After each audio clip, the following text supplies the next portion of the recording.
Ibibigay sa doktor sa October 16 para ma-check po ang bata kung po pwede siyang bakunahan or hindi. Kanina nga po nag-usap-usap kami tungkol dito sa naiwang bakuna. Di ba, mapainom po yung inyong mga braso. Meron dyan. So, dapat meron din pagbibigyan niya ng inyong mga anak.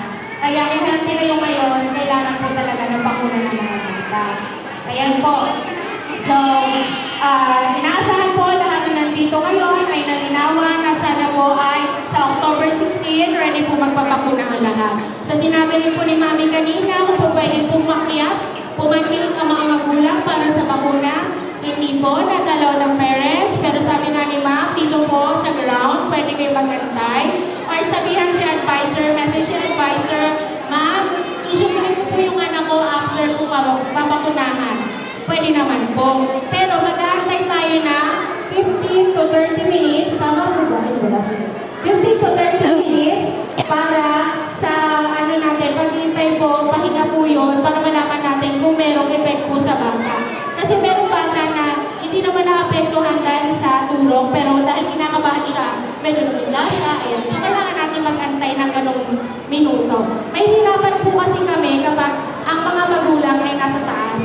Naranasan na po namin yan, nagwawala ang mga bata. Pero pag wala po kayo, madali po si teacher lang yan. O anak, ito ka na, sunod. Ganun lang po yun.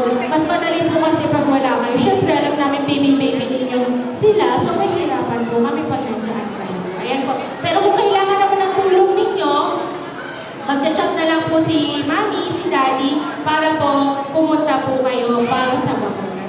So, gano'n na lang po yung ating gagawin. Isikip ko lang din po ang ating nalalapit na deworming. Ano naman po deworming? Pagpupurga, kasunod na po nito. Ito po ay mula sa kinder hanggang grade 6, hindi lang grade 1 at grade 4. Kinder hanggang grade 6, para po sa pagpupurga, lahat po ng civic beneficiaries ay dapat po pumayag para po mas masiguro na lahat ng nutrisyon ay mapunta sa katawan ng bata at hindi sa kanyang alaga. Ayan po. So, yung marami po nagtatanong, Teacher, nakita ka na ba na maliit na pula, tinakulay puti, na parang gumagalaw-galaw dun sa